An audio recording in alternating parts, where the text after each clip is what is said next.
PTC news देख रहे सभी दर्शकों का स्वागत है। मैं सुमन कश्यप आपके साथ हाजिर आपके सामने हरियाणा की तमाम बड़ी खबरों को लेकर बुलेटिन की शुरुआत करेंगे, लेकिन पहले नजर डालते हैं हेडलाइंस पर। हरियाणा के कृषि मंत्री श्याम सिंह राणा का बड़ा बयान, कहा इंडोनेशिया के साथ समझौते से किसानों को होगा फायदा, किसानों के उत्पादों की मांग वैश्विक स्तर पर बढ़ेगी। कैबिनेट मंत्री अनिल विज ने केजरीवाल को घेरा, कहा केजरीवाल भ्रष्टाचार नाम को लेकर सत्ता में आए थे, केजरीवाल भ्रष्टाचार के केस में ही जमानत पर बाहर आए हैं। हरियाणा में घने कोहरे के लिए चेतावनी जारी, 12 जिलों में धुंध के लिए येलो अलर्ट, आने वाले दिनों में न्यूनतम तापमान में होगी भारी गिरावट। माइनिंग पर करोड़ों की बकाया किस्त जमा न कराने पर मंत्री का एक्शन, मंत्री कृष्णपाल पंवर ने माइनिंग को किया सस्पेंड। पंचकुला पुलिस को ट्रिपल मर्डर मामले में मिली बड़ी कामयाबी, 2 आरोपी गिरफ्तार, पुलिस अदालत में करेगी पेश, पुलिस रिमांड पर लेकर करेगी पूछताछ।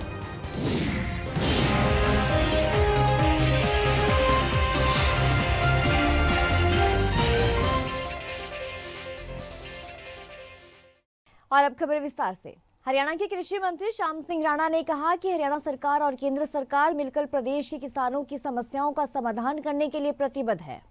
कृषि मंत्री श्याम सिंह राणा ने यह भी कहा कि हरियाणा सरकार ने गैर बासमती चावल के निर्यात के लिए इंडोनेशिया के साथ ऐतिहासिक समझौता किया है। ऐसे समझौते के तहत 10 लाख मीट्रिक टन गैर बासमती चावल का निर्यात किया जाएगा। मंत्री ने यह भी कहा कि इस समझौते से हरियाणा के किसानों को सीधा फायदा मिलेगा, उनके उत्पादों की मांग वैश्विक स्तर पर बढ़ेगी और उन्हें अपनी फसलों का उचित मूल्य मिलेगा। केंद्र सरकार ने हमारे लिए 3 चीज़ें जो हैं किसानों के लिए वो घोषित की हैं मंत्रिमंडल में।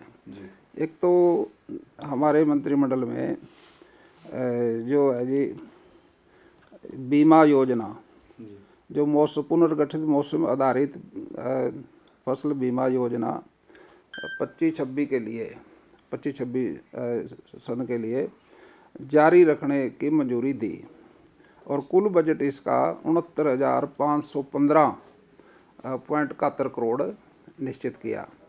ये सबसे बड़ा फायदा रहेगा किसानों को इसके लिए। और दूसरा जो है जी बीमा योजना में प्रौद्योगिकी सुधार के लिए 824.77 करोड़ रुपये का बजट आवंटित किया और उससे किसानों को फायदा रहेगा। इसका कोष बढ़ाया अलग से। और इस बार एक जो विशेष काम हुआ वो ये है भी इस बार गैर बासमती चावल जो है हमारी सरकार ने इंडोनेशिया के साथ MOU पे समझौता किया, सहकारिता मंत्रालय ने। इससे किसानों को बहुत फ़ायदा रहेगा। ये 1 मिलियन लाख हमारा ये रहेगा इसका एक्सपोर्ट 1 मिलियन मीट्रिक टन जो मोटा चावल है जो है। हरियाणा के ऊर्जा मंत्री अनिल विज ने दिल्ली के पूर्व मुख्यमंत्री अरविंद केजरीवाल पर तंज कसते हुए कहा कि केजरीवाल भ्रष्टाचार नाम को लेकर सत्ता में आए थे और आज वो भ्रष्टाचार के केस में ही जेल से जमानत पर बाहर आए हैं।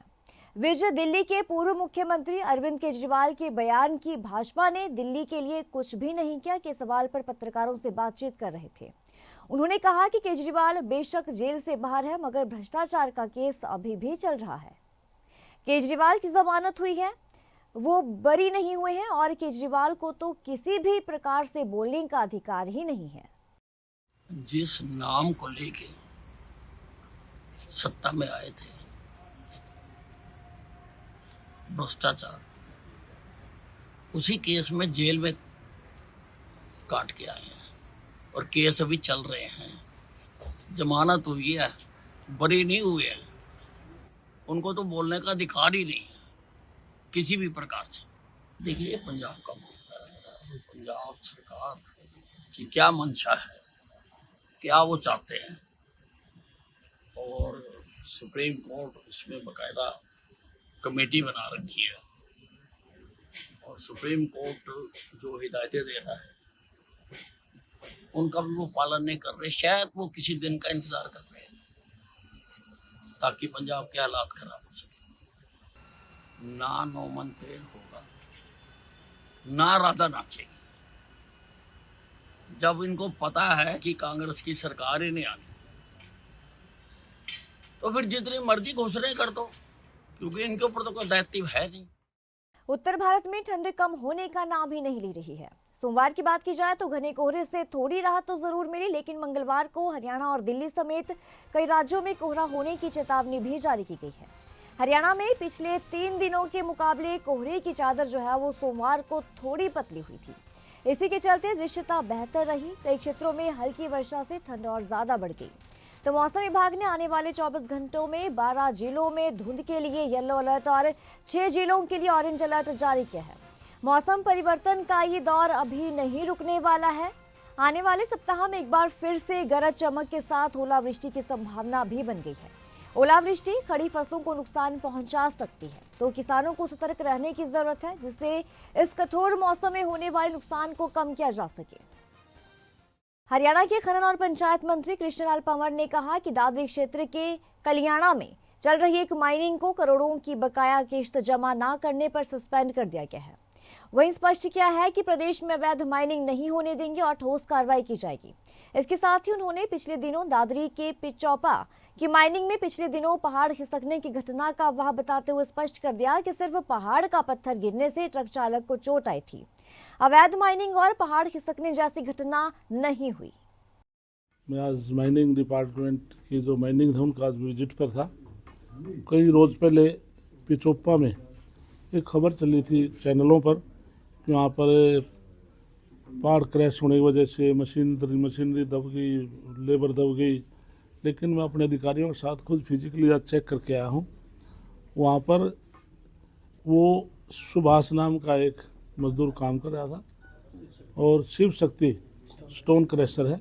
वहाँ पर मिट्टी और जो पत्थर है उनको अलग करने के लिए और बेल्ट जब चल रही थी, एक पत्थर वहाँ से स्लिप होकर उसके पैर पर लगा था और वो फ़ोटो भी मैं शेयर कर सकता हूँ।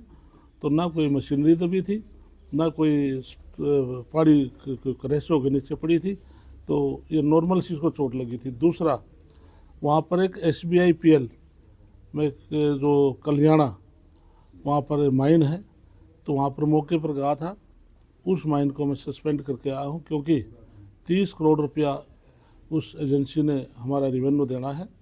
तो इसलिए सरकार चाहती कि कंपनी काम करे, लेकिन जो सरकार का रेवेन्यू है वो समय पर जमा कराएं। तो 12/12/2024 को मेरे माइनिंग ऑफिसर ने मेरे डायरेक्टर को चिट्ठी भी लिखी थी, इनको सस्पेंड किया जाए क्योंकि ये रेवेन्यू नहीं दे रहे हैं। तो आज मैं मौके पर खुद आकर मैंने चेक किया है, वहाँ पर माइनिंग चल रही थी, तो मैं उसको सस्पेंड करके आया हूँ। Panchkula police ACP crime Arvind Kamboj के नेतृत्व में inspector Nirmal Singh crime branch sector 19 और उनकी टीम ने ट्रिपल मर्डर मामले में सफलता हासिल करते हुए 2 आरोपियों को गिरफ्तार कर लिया है। जी हाँ, जानकारी ये सामने आई है कि 23 दिसंबर की रात को पंचकुला के मोरनी इलाके में बुर्ज कोटिया स्थित होटल के बाहर पार्किंग में विनीत उर्फ विक्की, तीर्थपुत्र प्रमोद और वंदना उर्फ निया की गोली मारकर हत्या कर दी गई थी। तो मामले में आरोपियों की तलाश के लिए पुलिस कमिश्नर ने अलग अलग टीमों का गठन किया था। इन टीमों ने उत्तर प्रदेश, हरियाणा, पंजाब में छापेमारी की। ये रेकी कर रहे थे इस वारदात की, और ये 1-2 महीने से लगातार रेकी कर रहे थे और किसी को इन्फॉर्म कर रहे थे ये जी। तो इनको हमने डकोली के पास से गिरफ्तार किया है। तो फायरिंग करने वाले भी यही हैं सर? नहीं, फायरिंग के लिए अभी हम इनको पेश करके रिमांड लेंगे और पूछताछ करेंगे। अभी तक तो रेकी तक का इनका रोल आया है। कहाँ के रहने वाले सर ये एक रहने वाला है अपना, एक कैथल का रहने वाला है, एक ये जींद का है। एज क्या होगी सर इनकी?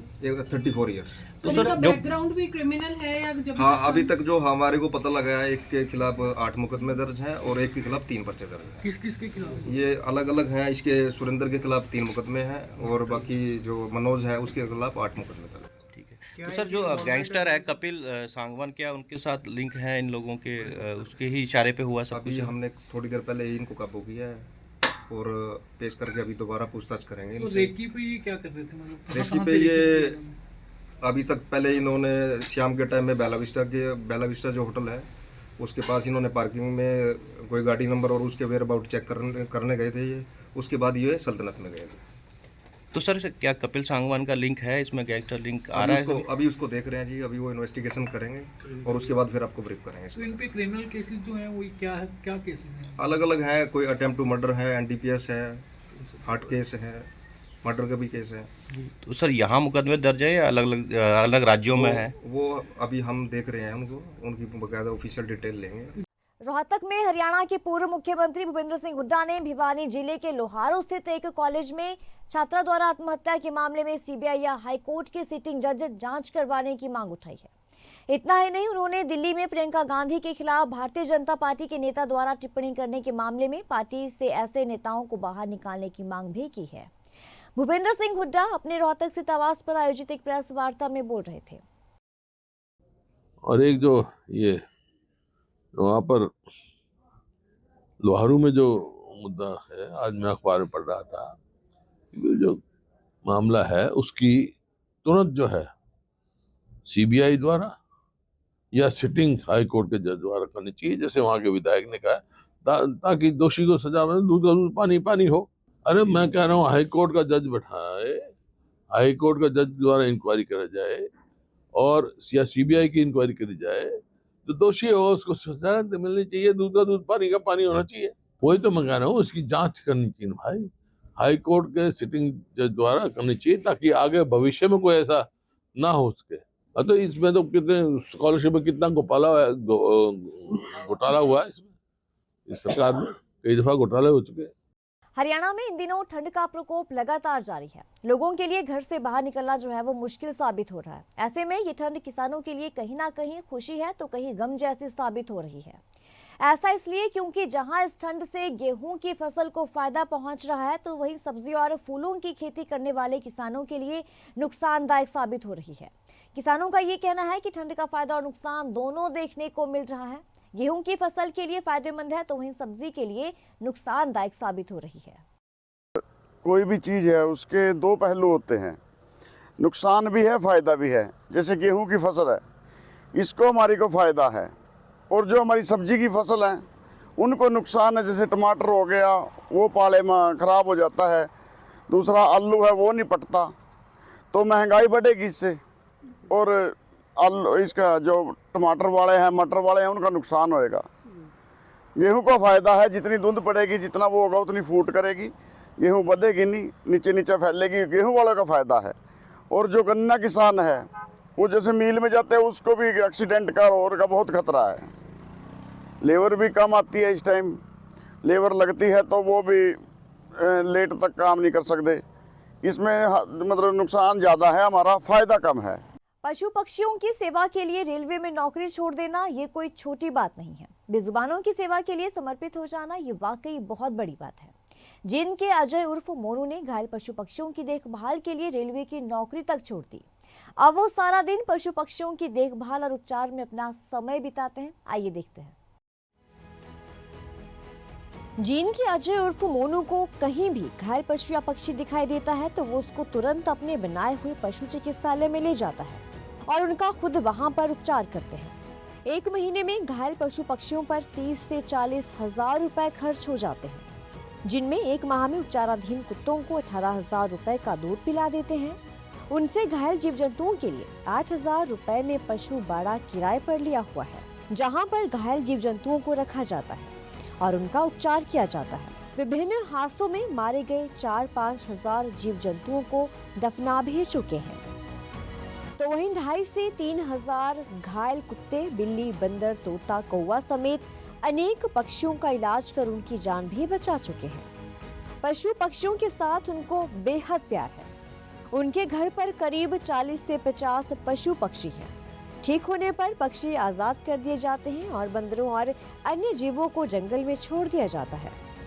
आपको बता देते हैं कि अजय की साल 2020 के दौरान रेलवे में ग्रुप सी की नौकरी लगी थी।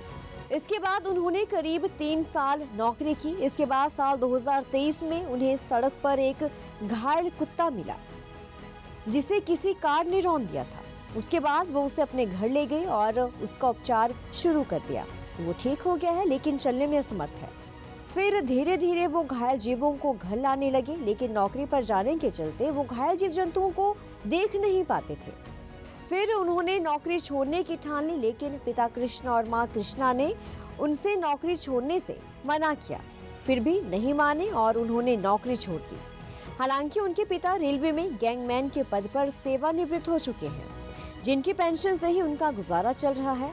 घायल पशु पक्षियों के उपचार के लिए वो दोस्तों से पैसे एकत्रित करते हैं और पिता से भी पैसे लेते हैं। तो जींद स्थित अजय उर्फ मोनू ने घायल पशु पक्षियों की देखभाल कर एक मिसाल पेश की है। मेरा नाम अजय है और मैं पिछले 2 साल से ये सेवा कर रहा हूँ, जिसमें मेरे पास बंदर हैं, कुत्ते हैं, बिल्ली हैं, पक्षी हैं, जैसे कबूतर आते हैं या फिर कोई कौवा है, इस तरह के हमारे पास वो 3 साल जॉब करके मैंने रेलवे की जॉब छोड़ दी। खर्च वैन सर मेरे दोस्तों से, और जो यहाँ पे लोग आते हैं एक आध लोग छोड़ने वो भी कुछ देते हैं, बाकी सारा सर घर से।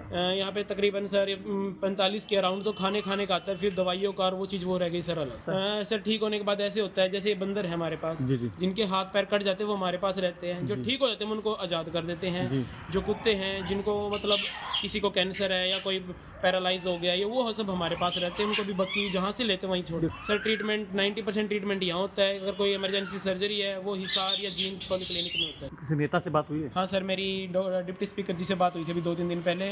उन्होंने मुझे मार्च तक आश्वासन दिया कि भाई आपकी अच्छी हेल्प करेंगे। और युवाओं के लिए क्या संदेश है? यही है कि सर हमारा साथ दें, जब उनके पास टाइम फ्री हो वो हमारे पास आके हमारी हेल्प करें। इस बुलेटिन में इतना ही। खबरों की ज्यादा अपडेट के लिए आप बने रहिए पीटीसी न्यूज के साथ।